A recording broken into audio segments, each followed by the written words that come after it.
National Weather Service in Paducah has issued a severe thunderstorm warning for Central Christian County in south central Kentucky, Central Todd County in south central Kentucky until 6:15 p.m. Central Standard Time. At 5:28 p.m. Central Standard Time, a severe thunderstorm was located over Hopkinsville, moving east at 45 miles per hour. Expected hazards include 60 miles per hour wind gusts. This is a radar-indicated threat.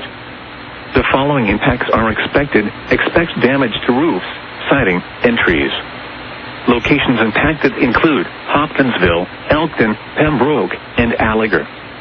This includes the following highways: Interstate 24 in Kentucky between mile markers 73 and 80. Penny Route Parkway between mile markers 1 and 15. Remain alert for a possible tornado. Tornadoes can develop quickly from severe thunderstorms. If you spot a tornado, go at once into the basement or small central room in a sturdy structure.